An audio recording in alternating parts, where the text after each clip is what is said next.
Muito bem, hoje nós vamos trabalhar a terceira mensagem dessa série, This Is Us. Temos não falado sobre família de forma específica, mas de assuntos, lógico, que envolvem as nossas vidas, que envolvem família, que envolvem casamento. E hoje, dentro dessa série, This Is Us, a terceira mensagem tem esse título, A Melhor Máquina de Lavar do Mundo. Todos os temas das mensagens foram retirados dos nomes dos episódios da série, todos. Esse daí foi o tema do episódio número 7 da primeira temporada da série norte-americana This Is Us. Mas por que eu escolhi esse tema? Porque no episódio em questão, a Rebecca Pearson, que é a mãe, que é a personagem aí central, juntamente com o Jack, ela sofre com a máquina de lavar roupas velha que ela possui.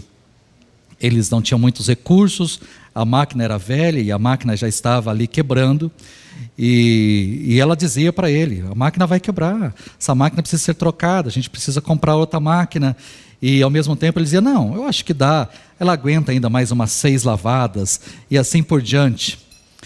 Até que um dia a máquina pifou, de fato, eles tiveram que ir para uma lavanderia, porque eu tenho que entender que não é só um casal, mas é um casal e 3 crianças, trigêmeos, 3 crianças pequenas. Então você consegue imaginar, os pais, as mães que aqui estão, consegue imaginar a quantidade de roupa, né? Suja, porque criança suja a roupa. E aí eles foram para uma lavanderia, eles estavam lá diante da máquina de lavar e de secar, e aí ele diz para ela, um dia, minha querida, eu vou comprar uma máquina de lavar igual essa, uma máquina para que a gente tenha lá em casa.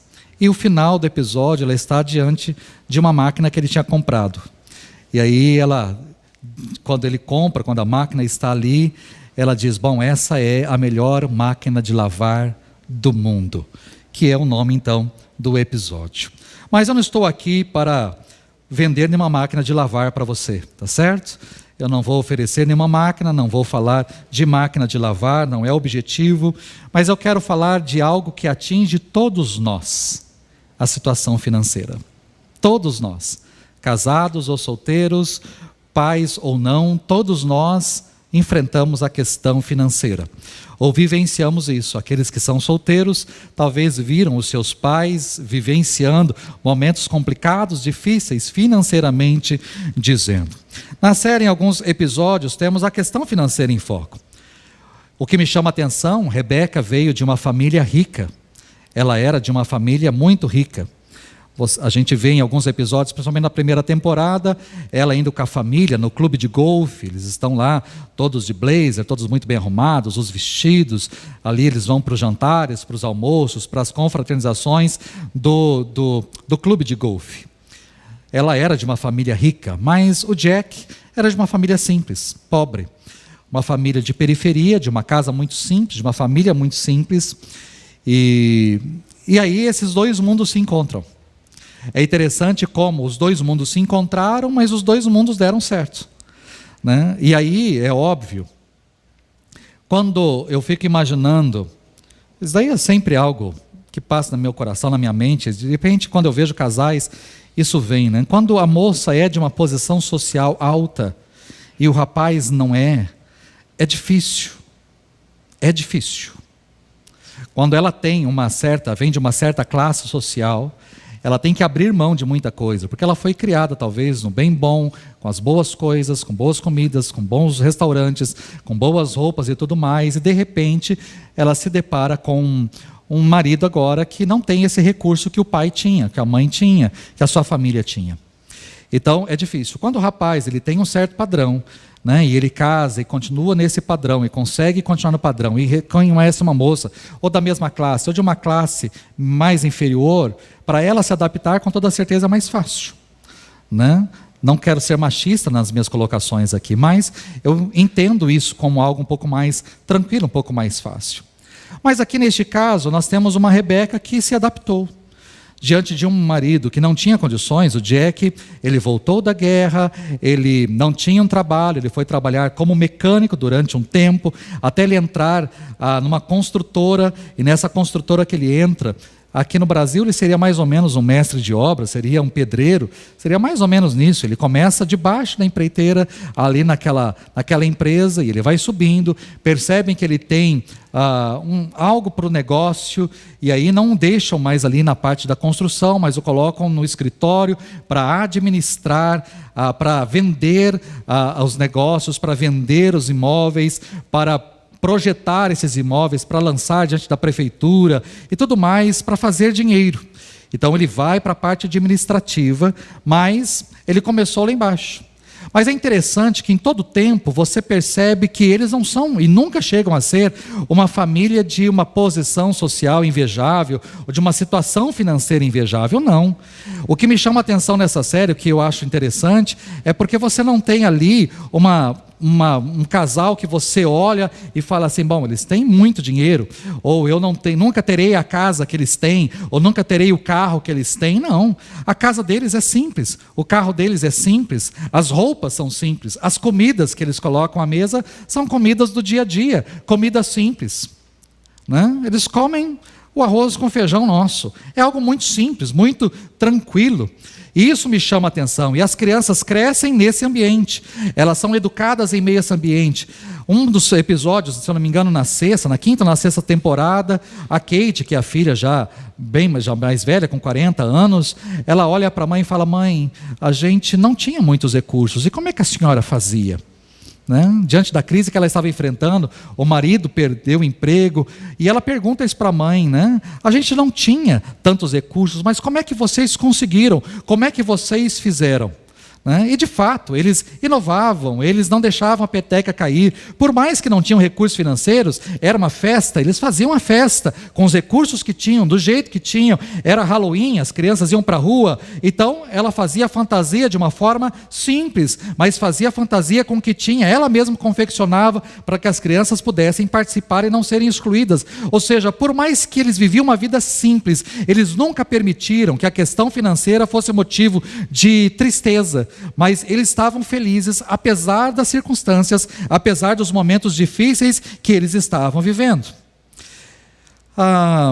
Além do casal, é óbvio, os filhos também, depois, adultos, vivenciaram momentos complicados, né? Randall perdeu, certa vez ele pediu demissão do seu trabalho, teve que ajustar as finanças, a esposa dele foi demitida, outro momento de ajuste também das contas. A Kate, o marido dela perdeu o emprego, novamente tiveram ali que fazer as contas e ajustar para conseguir se manter, por mais que não mostre tanto drama, mas a gente sabe que tiveram ali que ajustar, a gente percebe fazendo contas e analisando o que paga, como é que faz, porque é assim que acontece. É por isso que a série talvez nos chama a atenção.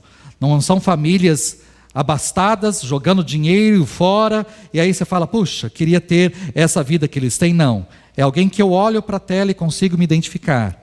Porque isso não é só uma questão dos Pearson, isso também é uma questão que todos nós vivenciamos. Se existe alguém aqui nessa noite que diz assim, não, pastor, a minha vida financeira é hiper, super, mega tranquila, eu tenho dinheiro mais que de sobra no banco, tenho muito dinheiro, graças a Deus, eu faço tudo o que eu quero, do jeito que eu quero, eu compro o que eu quero, eu vou onde eu quero, eu faço. Se você é assim, glória a Deus, aleluia pela sua vida, mas eu digo que você é a exceção, não a regra. Você é a exceção. A maioria de nós, esmagadora maioria de nós, a gente tem que fazer conta, a gente tem que colocar no papel, a gente tem que olhar para a carteira, a gente tem que olhar para o extrato ali no nosso celular para ver se vai dar ou se não vai dar. A maioria de nós não vivencia um mar de rosas no âmbito financeiro, mas nós temos as nossas dificuldades, os nossos momentos complicados, os nossos momentos difíceis. E os dramas financeiros vêm por diversos modos. Talvez por uma consequência de um desemprego, alguns sofrendo a consequência de uma enfermidade. Por mais que você tenha plano de saúde, o plano de saúde não cobre o medicamento que você tem que tomar, e medicamentos estão cada vez mais caros. Você vai numa farmácia para você gastar 200, 300 reais, 500 reais. Esses dias eu fui na farmácia, eu saí com 2 sacolinhas, tinha 650 reais na minha mão, com 2 negocinhos assim, eu falei, meu Deus do céu, né? É assim, ou seja, nós gastamos, é dinheiro, é medicamento, nós gastamos. Talvez alguns estão sofrendo um calote financeiro, tornaram-se fiadores ou emprestaram dinheiro, fizeram negócio, tomaram prejuízo. arcaram com dívidas, talvez até mesmo com falência. Alguns foram imprudentes, acabaram comprando além do que podiam pagar, gastaram aí o cartão de crédito a rodo, fizeram muito gasto, entraram no cheque especial, entraram no crédito rotativo do cartão e estão colhendo frutos amargos. Talvez estejam até mesmo com nome sujo na praça, talvez com restrição de crédito, com cobrança de credores, com agiotas, com pendências judiciais. Ou seja, nós temos situações diversas que podem vir sobre as nossas vidas. Mas o que a palavra de Deus nos ensina? É sobre isso que eu quero falar. Não é sobre os Pearson, não é sobre a série, mas o que a palavra de Deus nos fala? Eu já preguei esse texto exatamente sobre a área financeira há uns 7, 8 anos aqui. E eu quero utilizar esse mesmo texto como base, porque para mim, quando eu olho para a palavra de Deus, eu poderia citar diversos versículos. Mas esse texto, para mim, resume de forma muito clara como é que a gente tem que lidar com a situação financeira, com a nossa vidinha financeira. 2 Reis, capítulo 4, verso 1 até o verso 7, diz assim: certo dia, a mulher de um dos discípulos dos profetas foi falar a Eliseu: teu servo, meu marido, morreu, e tu sabes que ele temia o Senhor. Mas agora veio um credor que está querendo levar meus 2 filhos como escravos. Eliseu perguntou-lhe: como posso ajudá-la? Diga-me, o que é que você tem em casa? E ela respondeu: tua serva não tem nada, além de uma vasilha de azeite. Então disse Eliseu: vá pedir emprestadas vasilhas a todos os vizinhos, mas peça muitas. Depois entre em casa com seus filhos e feche a porta. Derrame daquele azeite em cada vasilha e vá separando as que você for enchendo. Depois disso ela foi embora, fechou-se em casa com seus filhos e começou a encher as vasilhas que eles lhe traziam. Quando todas as vasilhas estavam cheias, ela disse a um dos filhos: traga-me mais uma. Mas ele respondeu: já acabaram. Então o azeite parou de correr. Ela foi e contou tudo ao homem de Deus, que lhe disse: vá, venda o azeite e pague suas dívidas, e você e seus filhos ainda poderão viver do que sobrar. Nós temos aqui uma tragédia financeira. É uma história de um milagre, mas nós temos aqui uma tragédia financeira. A história relata a necessidade de uma viúva. A mulher da nossa história fora casada com um homem de Deus, com um dos discípulos do profeta Eliseu. Seu marido era um profeta, era um mensageiro, estava a serviço de Deus. O Talmud, que é uma coleção de livros sagrados do judaísmo, diz que essa mulher era a esposa de Obadias. Obadias era, além de profeta, era também ali um serviçal, era um mordomo do rei Acabe. Essa história está registrada em 1 Reis, capítulo 18. Segundo o relato bíblico, enquanto Jezabel estava matando os profetas do Senhor, Obadias escondeu 100 profetas, 50 numa caverna e 50 em outra caverna. E durante aí alguns anos, ele abasteceu de comida e de água toda essa turma. Todo dia, 100 pessoas, comendo e bebendo às suas custas. Segundo o Talmud, este foi o motivo da sua dívida. Para sustentar esses profetas que estavam escondidos, Obadias teve que pedir um empréstimo e com isso acabou endividado. Mas ele faleceu e deixou a dívida para que a sua esposa, então agora, pagasse. Essa mulher, então, além de perder o seu marido, estava ameaçada de perder os seus 2 filhos, porque ali estavam os credores, batendo a sua porta, querendo reaver o dinheiro. Um dinheiro foi emprestado, esse dinheiro precisava ser cobrado, mas essa mulher, infelizmente, não tinha como pagar. Ela não tinha uma pensão, ela não tinha riquezas, ela não tinha um seguro de vida, ela não tinha nada e nem ninguém, ela estava sozinha e precisou arcar agora com as consequências. E não tendo como pagar a dívida, o credor não hesitou em ameaçá-la, dizendo: se você não me pagar, eu vou tirar os seus 2 filhos. Se você não me pagar, eu vou retirar o que você tem de mais precioso, eu vou retirar os seus 2 filhos, eu vou levar os seus 2 filhos comigo para pagar essa dívida, porque essa dívida tem que ser paga. Essa dívida tem que ser paga. Eu vou ficar com eles como escravos, ou eu vou vender os seus filhos como escravos para reaver o dinheiro, mas esse dinheiro eu vou receber, custe o que custar. Este era o cenário, um cenário desesperador. Perder o marido já era uma situação traumática. Estar endividada era algo desgastante. Ser ameaçada de ter os seus filhos retirados do seu convívio, vendidos como escravos, era algo insuportável para aquela mulher, como seria também para qualquer um de nós aqui. Mas o que essa história tem a me ensinar? Vamos lá para as lições que essa história tem para trazer às nossas vidas? Primeiro, reconheça a sua situação. Reconheça a sua situação. A primeira coisa que essa mulher fez foi reconhecer o seu estado, a sua situação. Eu estou viúva, eu não tenho recursos, eu não tenho ninguém por mim, eu não tenho a quem pedir dinheiro, eu tenho 2 filhos para criar, eu tenho um homem à porta que está cobrando uma dívida, que quer tirar inclusive os dois filhos que tenho de mim, e eu não tenho o que fazer. Definitivamente eu não tenho o que fazer, eu não tenho para onde ir, eu não tenho para onde correr. Infelizmente muita gente não se atenta para a sua real situação. Quando eu vou conversar sobre finanças com casais, porque eles procuram, pastor, precisamos de ajuda nessa direção. Quando eu vou conversar, aquele casal não sabe da sua situação financeira. Não sabe o que está acontecendo. Sabe, não, se eu perguntar, alguns sabem quanto que tiram, quanto que ganham.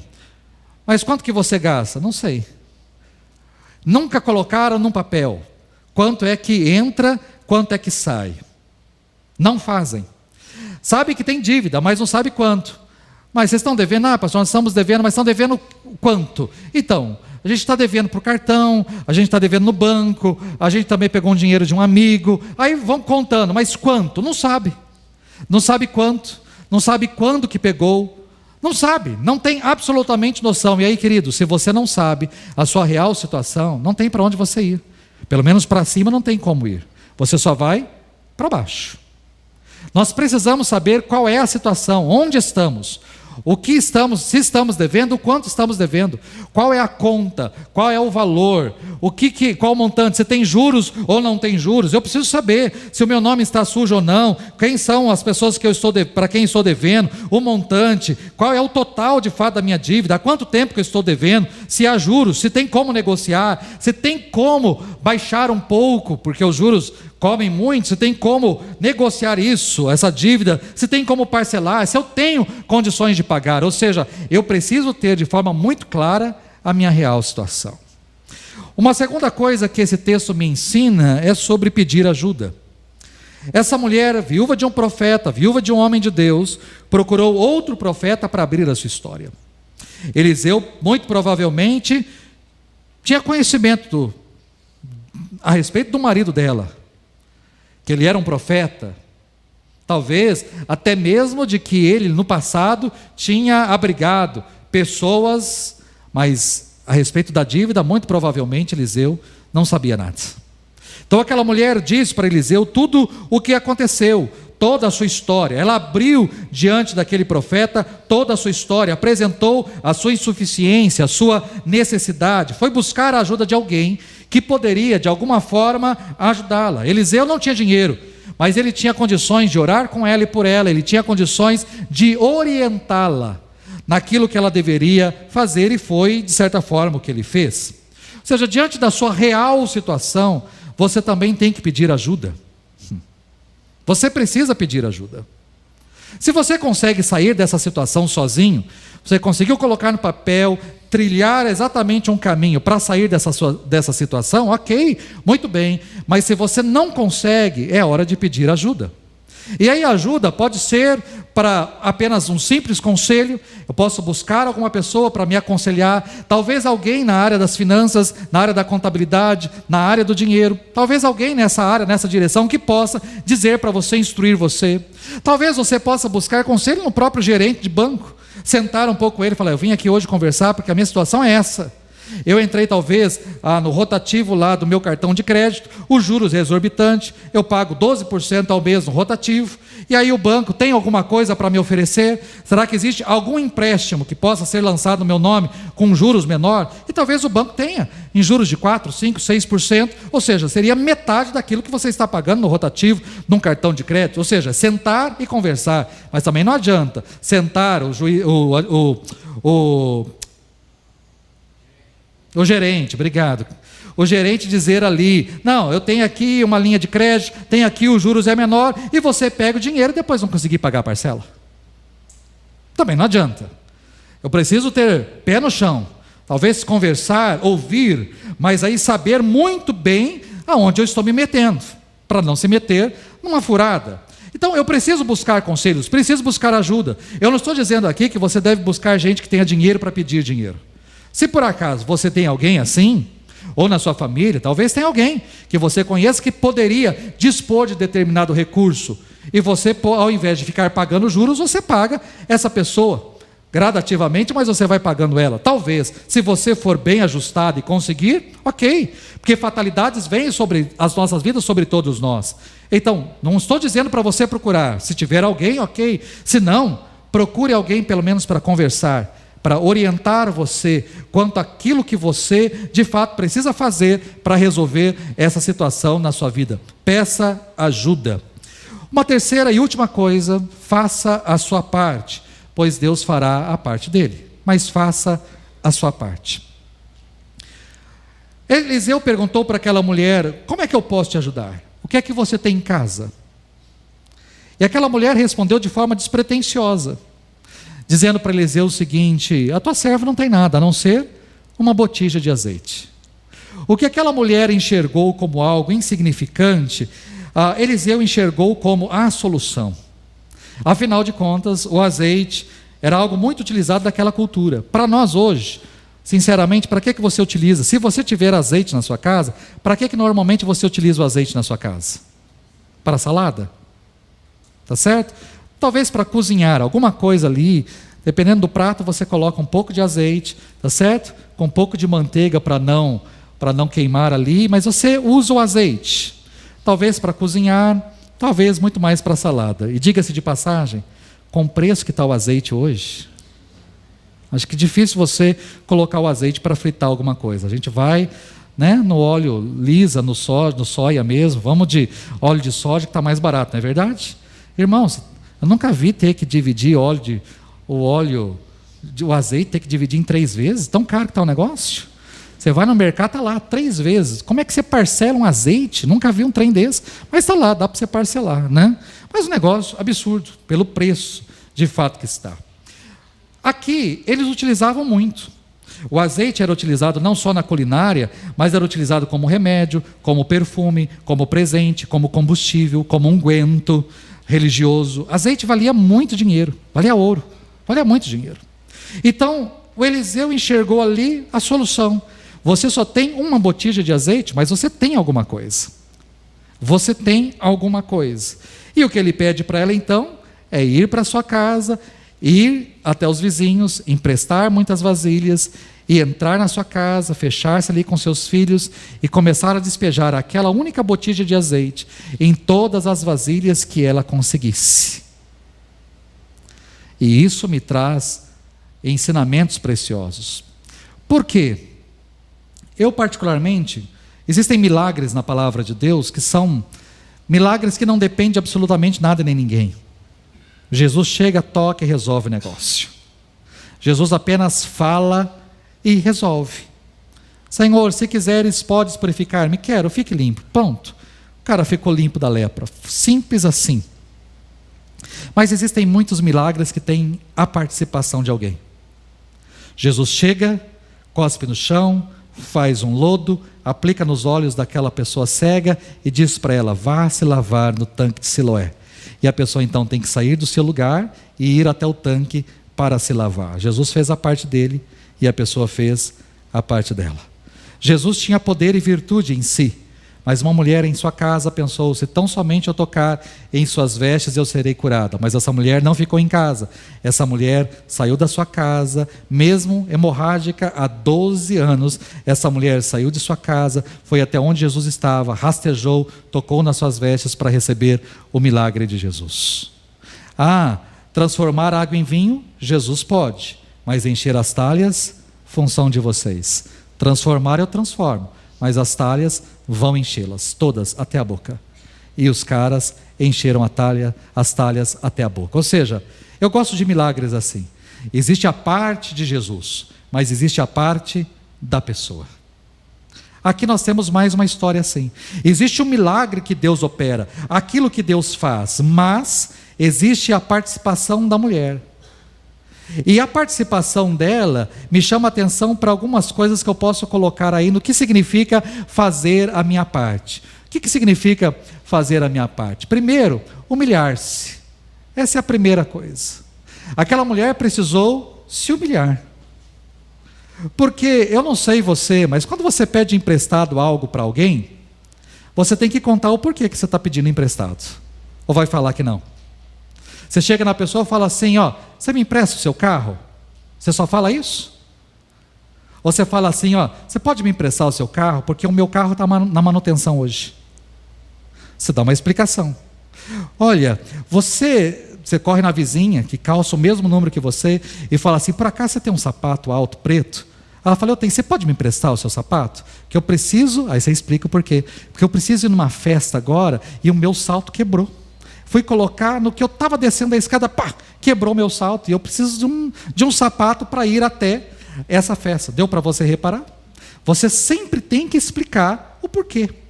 A gente explica o porquê. Essa mulher teve que ir de casa em casa, porque Eliseu diz assim, peça emprestada e peça muitas. E aí, diga-se de passagem, não é o Tupperware que você tem na sua casa, aquele falso Tupperware que você tem na sua casa, né? Que é nada mais que o quê? Que é aquele pote de sorvete reciclado que está lá na sua geladeira, que a gente acha que é sorvete, mas é feijão que está lá no congelador, não é verdade? Não é esses potes plásticos não, que ela está pedindo para emprestar muitos, não. Naquela época, os utensílios eram de barro, eram de cerâmica, né? Então você tem que pedir vasilhas de barro, de cerâmica, ou alguns de metal, de ferro, algumas coisas, mas eram assim. E você acha que as pessoas tinham muitas? Não, talvez elas tinham do uso diário, do seu dia a dia ali, mas ela vai de casa em casa para pedir muitas vasilhas. Aí quando você chega na casa da pessoa e fala o seguinte, você poderia me emprestar algumas vasilhas? Ela vai falar assim, mas quantas? Você fala, não, quantas você puder. Quanto você puder me arrumar, o máximo de vasilhas você precisa me arrumar. A pessoa do outro lado vai falar, mas por quê? O que você vai fazer com tanta vasilha assim? Aí você tem que contar a história. É que meu marido me emprestou dinheiro, ele morreu, estou endividada, os credores estão à porta da minha casa, estão querendo levar os meus filhos. E se eu não... Deu para você entender? Ela teve que ir de casa em casa, pedir emprestado e se explicar o que estava acontecendo. Você talvez não tenha que pedir nada emprestado para ninguém. Mas talvez você vai ter que deixar de ir a alguns lugares que você estava acostumado a ir. Não vai tanto em salão quanto você ia. Não vai tanta manicure quanto você ia. Não vai aos restaurantes como você ia. Alguém vai te chamar para comer. Fala, vamos lá em tal lugar? Vamos jantar? Você fala, não dá. Ah, por que não dá? Você vai ter que explicar. Então, é que o dinheiro está curto esse mês, não vai dar, a gente está dando uma diminuída nos gastos. Você vai ter que explicar. Ai, pastor, é tão humilhante. É humilhante, mas necessário. É necessário. Então a primeira coisa, humilhe-se, né? Mude as coisas, tem que se humilhar, não tem jeito. Segunda coisa que eu percebo aí no texto, tem a ajuda de toda a família, né? Tem a ajuda de toda a família. Aqui todos estão participando, são crianças. Eles entram ali no quarto com aquela mulher, porque eles têm que trabalhar, eles têm que ajudar a mamãe ali naquilo que precisa. Então tem a ajuda de toda a família. E queridos, na questão financeira, se todos não colaborarem, não adianta. Não adianta um economizar a água e outro desperdiçar. Não adianta um apagar a luz para economizar energia e o outro deixar a luz acesa. Não adianta. Todos têm que entrar na dança, todos têm que economizar.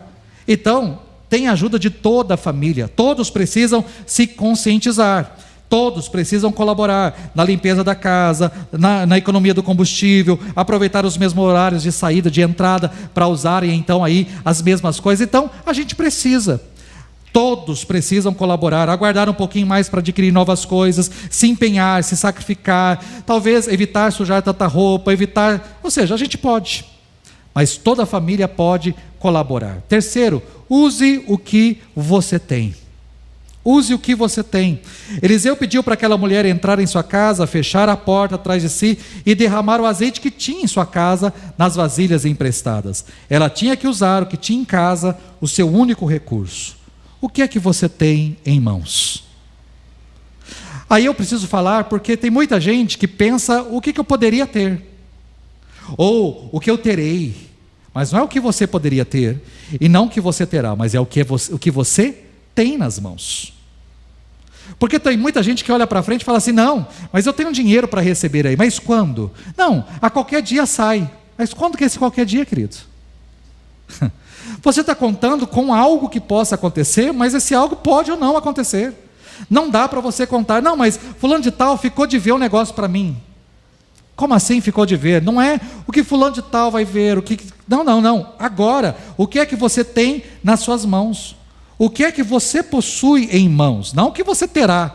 Ah, mas lá na frente vai sair o 13º. Mas lá na frente, em novembro, nós estamos em maio. Como é que você vai aguardar novembro? Até lá a situação ficou ainda pior. É agora. É agora. O que é que você tem em suas mãos? Talvez seja uma pequena quantia de dinheiro. Talvez sejam coisas que você tem lá na sua casa que podem ser vendidas. Móveis, eletrodomésticos, eletrônicos, objetos de um carro, né? Objetos da casa. Tem muita coisa que lá em casa eu tenho, no quarto do Nicolas mesmo, eu tenho no guarda-roupa dele um canto 90 lá. Tem tanta coisa que podia ser vendida. Está lá. Nunca vou usar. Óbvio que eu não vou usar. Está lá. Tem tanta coisa que está lá. Né? Esses dias eu tenho um jogo, por exemplo, um jogo de porcelana japonesa, um trem japonês lá, para a gente comer sushi. Tem de tudo. Né? Esses dias eu pedi sushi em casa, cadê o potinho para colocar o shoyu? Não, tem que estar aqui. E abre um lugar. E à medida que a gente vai abrindo, fala, poxa, eu tenho isso. Eu tenho isso. Eu tenho isso. Mas você pergunta se eu achei o negócio do sushi. Não achei o negócio. Mas está lá. Onde está? Não sei. Nunca usa. Né? Quando precisa, também não acha. E aí acha um monte de coisa que também não vou usar. Provavelmente não vou usar. Quando a gente coloca muita coisa naquelas armários lá no alto, aquilo lá você não vai usar nunca. Está lá. Pode ser vendido. Pode ser feito dinheiro. Só que a gente não faz. Talvez você tenha um terreno. Talvez você tenha 2 carros. Pode vender um, se desfazer de um. Ou seja, a gente tem que entender o que é que eu tenho para fazer dinheiro. O que eu tenho agora para que eu possa utilizar como recurso financeiro para sair dessa situação. Use o que é que você tem nas suas mãos. Quarto, aprenda a negociar. Aquela mulher deixou de ser uma simples dona de casa para ser uma empreendedora. Muito azeite. Né? Eu seria esperto. Eu chegaria no vizinho e falaria assim, sabe aquela vizinha que você me emprestou? Está cheio de azeite. Quer comprar? Eu vendo por tanto. Você quer a vasilha de volta? Então, é tanto. Você não vai precisar de azeite mesmo, parcela, até 10 vezes, sem problema nenhum. Passa no cartão de crédito, maquininha, já trouxe a maquininha. Está aqui a botija e está aqui a maquininha. Passa aqui o seu cartão. Algo mais simples. Mas ela teve que aprender a negociar. Existiam homens que estavam querendo retirar os seus filhos. Ela precisou ali fazer negócio para sair dessa dívida. Aprenda a negociar. Tem algumas pessoas aqui na igreja que ficam espantadas com a maneira como eu pechincho as coisas. E eu pechincho mesmo. Eu pechincho com gosto. Eu sou aquela pessoa que se eu vou olhar e falar, não, gostei dessa poltrona aqui, quero comprar. Quanto que é essa poltrona aqui? Ela é R$3.500. R$3.500? Não, dá para parcelar em 10 vezes de 350. 10 vezes de 350? Mas e a vistinha? A vistinha, sai por quanto? Não, à vista eu consigo fazer para o senhor, 3.000 eu consigo fazer. Beleza, você consegue fazer então 3.000 em 10 vezes? Eu sou assim. Eu vou, irmãos, ainda mais quando é para a igreja. Tinta então, vamos pintar. Eu vou na casa lá e quanto que é? Quanto que você faz para a igreja? Eu sei que o dono da rede é crente. Eu normalmente pergunto quando que ele está. Eu ligo e falo, o dono está aí? Ele está, ótimo, eu vou aí para tomar um café. Eu vou para tomar um café, eu sento, faço tudo lá, falo, olha, tem uma conta minha lá. Né? Vai lá dizer para o seu funcionário quanto que dá para dar de desconto. Aí ele vai lá, não, é para a igreja, coloca o máximo aí. Ele coloca lá o máximo que dá de desconto. Aí ele olha assim para mim, está bom para o senhor pastor? Lógico que está bom. Fala, está ótimo. Aí eu falo, então imprime 6 boletos aí, ou 10 boletos que eu pago. E traga os boletos, eu não pago nem à vista. Por quê? É para o reino, não é para mim, mas eu meto a cara para pedir. Queridos, pechinche. Ou não, você já tem. Humilhe-se, não é verdade? Que lá, olha lá, humilha. Vai, se humilha, se rasteja. Não, você já tem, né? Então vai embora. Tem que pedir, tem que pechinchar, tem que saber negociar. Dinheiro hoje, tem que saber. Você pode pedir desconto, você deve pedir desconto. O brasileiro é conhecido assim. Faça isso. Negocie. Não aceite a primeira proposta, negocie, volte uma segunda, terceira vez, mostre que tem interesse, mas ao mesmo tempo fala, bom, se faz de difícil, fala, não, vou pensar melhor. Mas negocie, aprenda a negociar. Essa mulher não apenas aprendeu a negociar, mas também a pagar as suas dívidas.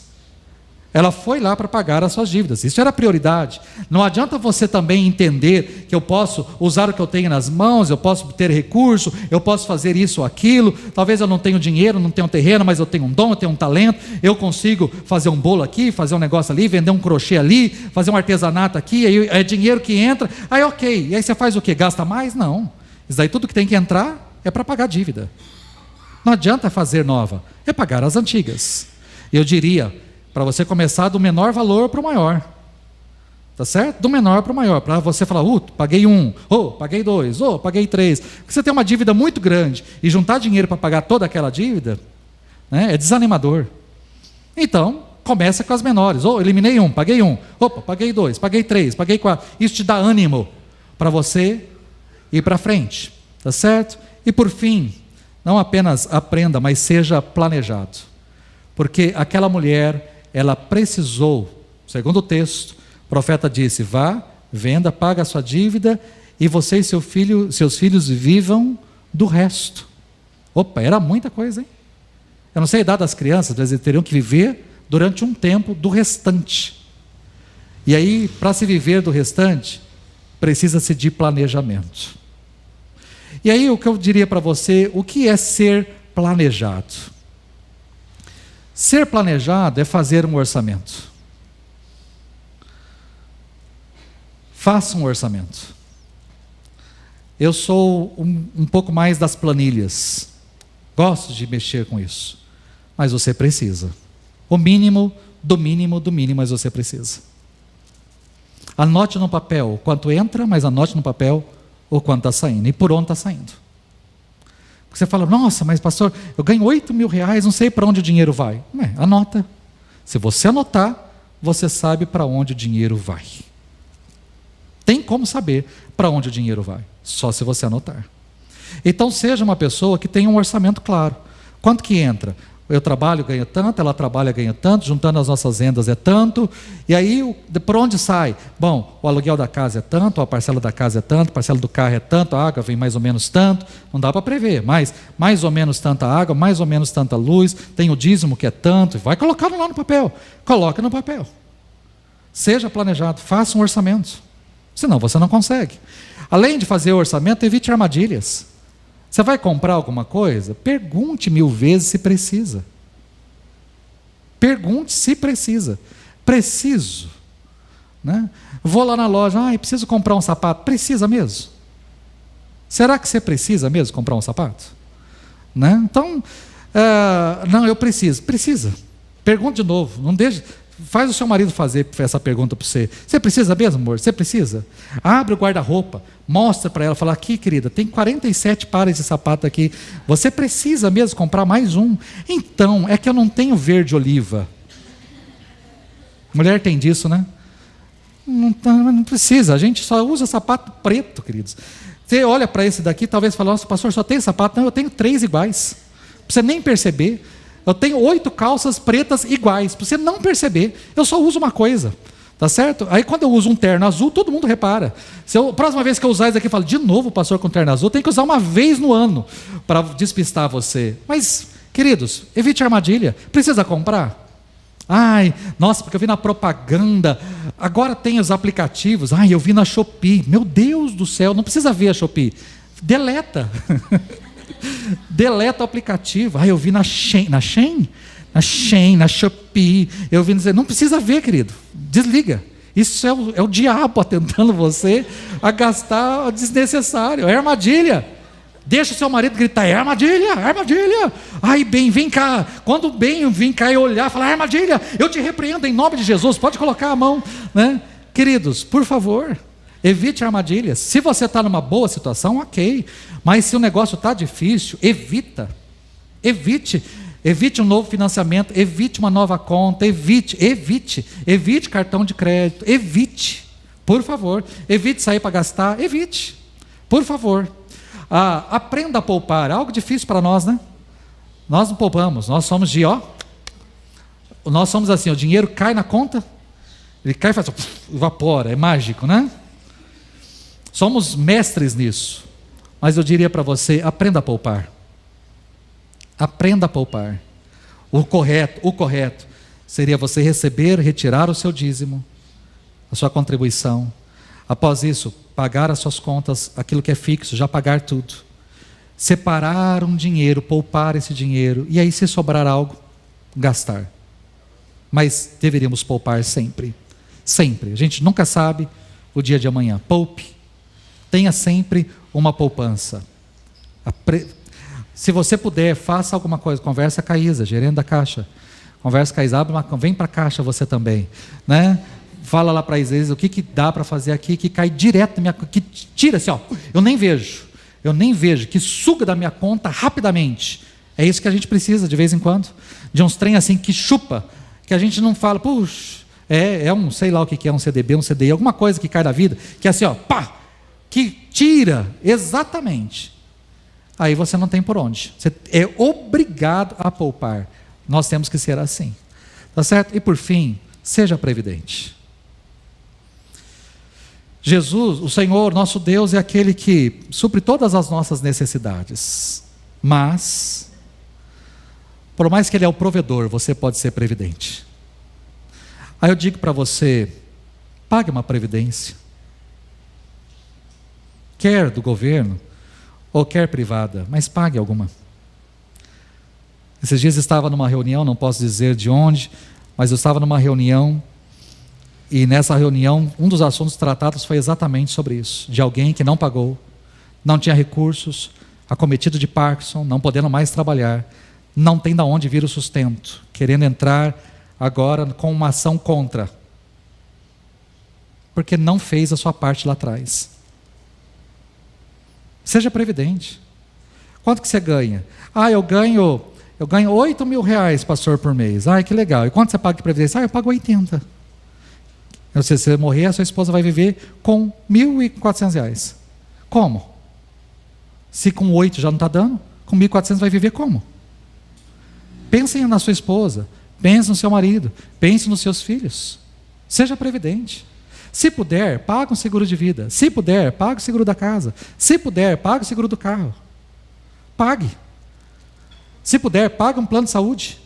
Se puder. Porque a gente não sabe. Tem o seguro de carro? Tenho, desde 2004, eu acho que foi o meu primeiro seguro de carro. Nunca usei na minha vida, graças a Deus, espero nunca usar. Mas se um dia precisar, está lá. Seguro de casa, sempre tive, desde também de 2001, 2002, sempre tive seguro de casa. Nunca precisei usar, a não ser para as manutenções básicas, limpeza de caixa d'água, essas coisas. Mas se um dia precisar, está lá. A gente tem que ser assim. A gente espera, são coisas que a gente paga, até mesmo plano de saúde, a gente paga. A gente espera não usar, mas se um dia precisar, está ali. Porque depender de SUS, se já do particular já está complicado, do plano já está complicado, quanto mais o SUS. Então, querido, seja previdente. Não vou ser muito catastrófico aqui não, mas paga até mesmo plano funerário. É 50, 60 por mês. Vão cremar você, colocar você dentro de um vaso para sua esposa levar para casa. Olha que chique, né? Vai ficar eternamente na família, coisa linda. Mas, sabe, a não ser que você tenha 15, 20 mil reais, assim, lá na conta, para você pagar, porque é mais ou menos isso para se pagar hoje, para morrer. Você tem 15, 20 mil reais? Não, pastor, eu não tenho. Então paga, é melhor pagar 60 por mês e viver tranquilo. Não, mas eu sou jovem, eu tenho saúde. Bom, é o que você acha. Você não sabe os seus dias, tá certo? Se só idosos morressem, ótimo. Eu só ia pagar o plano funerário lá na frente. Mas não é não. Todos nós estamos sujeitos a situações. Então, seja previdente. São algumas lições, queridos, na área da finança. Espero que você tenha aprendido. É uma simples história. Tem uma última coisa que não está aí nesse texto, mas que eu acho muito interessante. Seja feliz. Tem muito? Seja feliz. Tem pouco? Seja feliz. Está entrando num carrão comprei um carrão, seja feliz. Está andando de pois é, seja feliz. Tem muita gente que não sabe nem o que é pois é, né? Mas é isso daí. A gente falava assim, e aí, aquele é o seu carro? Pois é isso daí, né? Né? Pois é. Tem uma roupa de grife que você possa, seja feliz. Sua roupa não tem nenhuma marca? Seja feliz. Você mora numa mansão, seja feliz. Você mora numa casinha simples, seja feliz. Você tem, olha para sua mesa, olha quanta comida, seja feliz. Tem só um arrozinho, feijão e um ovo frito? Seja feliz. Daria tudo para comer um arroz, feijão, um ovo frito agora. Seja feliz. Não está no texto, mas seja. Em nome de Cristo Jesus. Pai, eu quero orar e te agradecer pela palavra, pelo ensino, pelo aprendizado. Obrigado pela história de vida dessa viúva que chegou até nós, que nos alcançou. Essa mulher veio, por mais que ela jamais imaginou isso, essa mulher veio para abençoar as nossas vidas. A sua história, a dívida que ela sofreu, passou, veio para trazer bênção para as nossas vidas, porque através da história dela nós crescemos. Eu não sei qual é a real situação dos meus queridos aqui, mas que eles aprendam com a história dessa mulher. Aprendam, ó Deus, a reconhecer a sua situação, a pedirem ajuda, a fazerem a sua parte, a realmente pedirem a graça do Senhor acima de tudo, para resolver tudo isso daí, tudo aquilo que tem que ser enfrentado. Que eles sejam humildes, que eles, ó Deus, possam ver o que tem em mãos, possam, ó Deus, realmente trabalhar com todo afinco para solucionar, para resolver, para quitar as dívidas, para negociar, para pagar tudo isso, para sair dessa situação e viver num outro patamar. O Senhor conhece a história, talvez os ensinamentos que ouvimos essa noite foram preciosos para muitos aqui.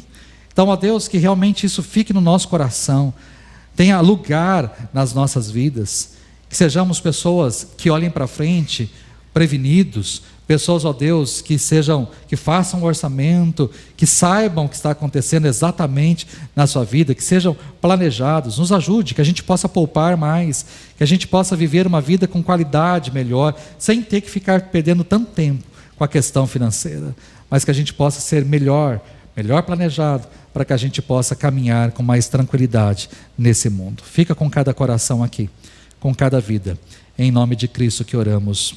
Amém e amém.